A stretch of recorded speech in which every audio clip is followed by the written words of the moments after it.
इसी मनुष्य जीवन में संबल करो, साधना करो, अपने जीवन को स्वर्ग बनाओ। तो 6 चीजें मनुष्य के जीवन को नरक बना देती है। जरा ध्यान से सुनना, शांति से बैठना, सीधे बैठ जाओ, कोई जल्दबाजी मत करना। थोड़ी देर में सत्संग विराम लेगा। अत्यंत कोपा, बहुत क्रोध मत कीजिए, अन्यथा जिंदगी नरक हो जाएगी। कटुका चबाणी और कड़ुए वचन बोलने वालों की जिंदगी नरक होती है। दरिद्रता, जो दरिद्री हैं लोग, कुछ कमाना नहीं चाहते, मेहनत नहीं करना चाहते, आलसी बनकर पड़े हुए हैं, कले कलेश करते रहते हैं, और घर में दरिद्र जिनके आ जाता उनका जीवन नरक हो जाता है। इसलिए कभी दरिद्र को मत आने दीजिए, लक्ष्मी को बुलाइए। और लक्ष्मी उनके घर में आती है। कुचेलिनम दंत मलोपधारणम बहवासनम निष्ठुर भाषणम च सूर्योदय च अस्तामिते शयानम विमुच्यति श्री यदि चक्रपाणी मूर्खा यत्र न पूज्यन्ते धान्यम यत्र सुचंचितम दाम्पत्य कलहो नास्ति श्री स्वयं आगता। किसके घर में लक्ष्मी आती है? जो मैले वस्त्र नहीं पहनता है, मैले दांत नहीं रखता है, भोजन कम खाता है, सूर्यास्त के समय सूर्योदय के समय सोता नहीं है, और याद रखना जिसके मुख से गालियां नहीं निकलती हैं, मधुर वाणी बोलता है, उसके घर में लक्ष्मी का डेरा पड़ जाता है और कभी वहां पर दरिद्र का अंधेरा नहीं होता। वश्येन्द्रियम जितानमानम धरदंडम विकारसु पारिच्छिकारणम अत्यंत धीरम श्री निर्सेवते। जो जीतेंद्री है, जिसका मन बस में है, जो अनुशासन रखता है, गलती करने वालों को दंड देता है, सोच परख करके कार्य करता है, जिसके पास अत्यंत धैर्य है, कभी घबराता नहीं है, विषम परिस्थितियों में भी धैर्य रखता है, उस व्यक्ति के घर में लक्ष्मी आकर के निवास करती है, वहां पर कभी दरिद्र नहीं आता है। इसलिए धैर्य को कभी टूटने मत देना। ये सब नीति शास्त्र के श्लोक आपको सुनाता चला जा रहा हूं फर्राटे के साथ में। टाइम कम है, बंद होने वाला है प्रवचन, महाआरती होगी। धैर्य से बैठिए, अभी और अद्भुत बात सुनाऊंगा। अत्यंत कोपा कटुका चबानी दरिद्रता च सुजने सुबैरम। जो लोग आत्मीय जनों से बैर रखते हैं, पिता से बैर, भाई से बैर, देवरानी से बैर, जेठानी से बैर, सासू से बैर, बहू से बैर, और पड़ोसी की खैर कुशल ले रहे, ऐसे लोगों की जिंदगी नरक हो जाती है। कृपया अपने घर में, कुटुंब में, परिवार में गम खा करके रहिए। आत्मर्क परित्यज परवर्गम समाश्रयत संभोजनम संप्रीतित समकथनम। नीति शास्त्र कहता है अपने कुटुंबियों के साथ बैठकर कभी कभी भोजन भी करना चाहिए। कुटुंबियों के साथ बैठ करके कभी कभी एक दूसरे की बातचीत भी सुनना चाहिए, करना चाहिए, और कुटुंबियों से प्रेम भी करना चाहिए। ऐसा करने से जिंदगी स्वर्ग बनती है, और दूर दूर रहने से, मुंह फुलाने से जिंदगी नरक बन जाती है। बजा सकते हो ताली, कोई बात नहीं।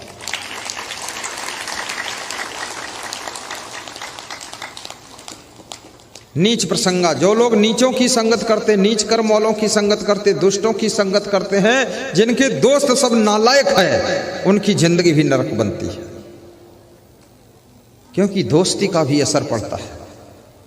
जब चींटी जलती हुई लकड़ी से दोस्ती करती है, चींटी की गलती कोई नहीं है, लेकिन लकड़ी जलती है और चींटी की गलती नहीं है, फिर भी वो जल करके मर जाती है लकड़ी के साथ में, क्योंकि लकड़ी जल रही।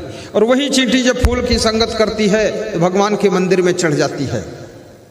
सोचिए, चींटी की कोई गलती नहीं, चींटी का कोई महत्व नहीं, केवल संगत बदल गई। फूल की संगत किया तो भगवान के मंदिर में चढ़ी, और भगवान के मंदिर में जो प्रसाद चढ़ा था, पेड़ा बर्फी, उसका भोग चींटी भी लगाती है। और जब चींटी जलती हुई लकड़ी का संग करती है तो लकड़ी के साथ खुद भी जलकर मर जाती है। इसलिए संगत करो तो अच्छे लोगों की करो, दुष्टों की संगत छोड़ दीजिए। कुंभकर्ण 6 कुंवार और मेघनाद ने रावण की संगत किया था तो रावण से पहले ही मार दिए गए थे, और विभीषण ने उसकी संगत छोड़ दिया था।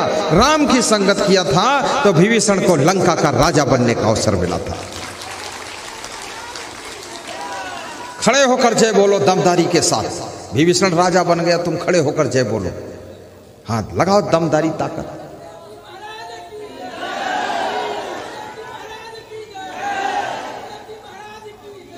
अब लगता है मुझे कि बिहार में भी एक आश्रम बनाना पड़ जाएगा मुझको, क्योंकि यहाँ के लोगों में अब दम लग रही है। और इस साल तो बहुत ज़्यादा प्रभावित हो गया मैं बिहार से। बिहार में एक छोटी सी कुटिया बना दूं क्या? बना दूं और यहीं रहूं बरसात में 1 महीना, और 1 महीना तक चले प्रवचन, ठीक रहेगा? कमाल है। छोटी कुटिया बनाओ कि बड़ी बना दो, आश्रम बनाओ कि कुटिया बनाओ, झूठ मूठ बनाओ कि सच में बनाओ।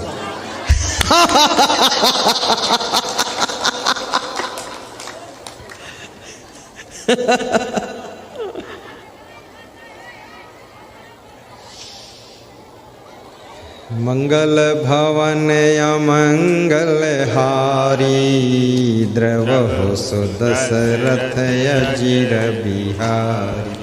मंगल, सब माताएं बैठ जाएं, गुरुदेव की आज्ञा का पालन करें। सब माता बहन बैठ जाओ, पुरुष भी बैठो। नाथ सकल संपदा तुम्हारी, मैं सेवक समेत सुत नारी। नाथ सकल संपदा तुम्हारी, कुछ नहीं है, बैठ जाओ माता लोग। सेवक समेत सुत नारी, मंगल भवन अमंगल हारी, द्रवहु सुदशरथ अजिर बिहारी। मंगल भवन मंगल हारी, द्रवहु सुदशरथ अजिर बिहारी। बोलिए सद्गुरु भगवान की जय। नीच प्रसंगा कुलहीन सेवा, और भ्रष्ट लोगों की जो सेवा करता है उसकी जिंदगी भी नरक बन जाती है। इसलिए मैं निवेदन करूंगा, श्रेष्ठ पुरुषों की गाय की सेवा करोगे तो दूध मिलेगा, और गधी की सेवा करोगे तो लात मिलेगी, और कुत्ते की सेवा करोगे तो सुबह लेटरीन उठाने को मिलेगी। और यदि आपने किसी गुरु की सेवा किया है तो ज्ञान मिलेगा, आशीर्वाद मिलेगा। और यदि आपने किसी दुष्ट की सेवा किया है तो उसकी दुष्टता की प्रभाव से आपका भी पतन होगा। इसलिए महान पुरुषों की सेवा कीजिए, माता पिता की सेवा कीजिए, गौ माता की सेवा कीजिए, भारत माता की सेवा कीजिए, और इस देश के लिए आप समर्पित होकर के देशभक्त बन जाइए, देश के लिए वफादार रहिए। याद रखना, जो रजाई तुम्हारी ठंडी को दूर करती है उस रजाई को संभालने का किसका कर्तव्य है? आपका है कि नहीं है? जो जिस देश की रोटी खाते हो, जिस देश की माटी में रहते हो, उस देश की रक्षा करने का कर्तव्य हमारा और आपका सभी का है। इसलिए देशभक्त बन करके हिंदुस्तान की रक्षा भी कीजिए और अपनी भारतीय संस्कृति की रक्षा कीजिए। आप सभी का जीवन मंगलमय हो। और इस मेघौना की पावन धरा पर, इस भव्य पंडाल के अंदर पहली बार मुझको सत्संग करने का अवसर मिला हुआ है। इसकी दिव्यता देखिए। आपको ये मंडप पसंद आया कि नहीं आया? मुझको आ गया पसंद। आए हो तुम कहां से? कबीर साहब ये प्रश्न पूछ रहे हैं कि इस मनुष्य जीवन के पहले तुम कहां थे? तुम जहां से आए हो, कौन जगह से आए? ये किसको याद है? कौन बता सकता कि मैं कहां से आया हूं? लेकिन यदि बता नहीं सकते हो तो कबीर साहब पूछते क्यों हैं? पूछते हैं, इसका मतलब है तुम बता सकते हो। किसको पता है कि मृत्यु के बाद मैं कहां जाऊंगा? किसी को मालूम?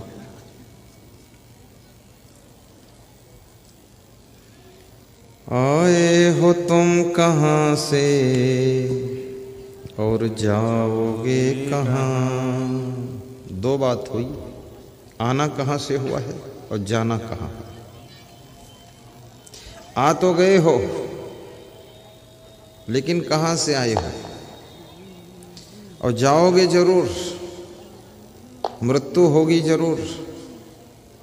आया है सो जाएगा राजा रंक फकीर, एक सिंहासन चढ़ी चले, एक बंधे जात जंजीर। संत कबीर कहते हैं आया है वो निश्चित जाएगा, जिसका जन्म हुआ है उसकी मृत्यु भी होगी। वो राजा हो या रंक हो या फकीर हो। गए राम यो गए लक्ष्मण, संग न गई सीता इसी धना। सीता जैसी पत्नी भी राम के साथ नहीं गई। राम भी चले गए, लक्ष्मण भी चले गए, सीता जी भी चली गई, सब अलग अलग चले गए। गए राम यो गए लक्ष्मण, संग न गई सीता इसी धना। जात कौरवे लागु न बारा, गए भोज जिन साजल धारा। और कौरवों को जाते हुए भी देर नहीं लगी। कौरव 100 भाई थे, फटाफट मर गए। कीचक भी 100 भाई था। कीचक राजा विराट का साला था। जिस समय राजा विराट के यहाँ उनके राजमहल में नौकरी करते थे, अर्जुन ने अपना नाम बदलकर ब्रहानल रखा था। और अर्जुन किन्नर बन गए थे, स्त्री बन गए थे। स्त्री जैसे बाल रखकर स्त्री के रूप में रहते थे। जब छिपना होता है, बचना होता है, तो स्त्री के कपड़े, स्त्री की वेशभूषा, स्त्री जैसे बाल पुरुष को रखना पड़ता है। जब बाबा रामदेव को बचना था तो उन्होंने भी स्त्री की पोशाक पहन लिया था।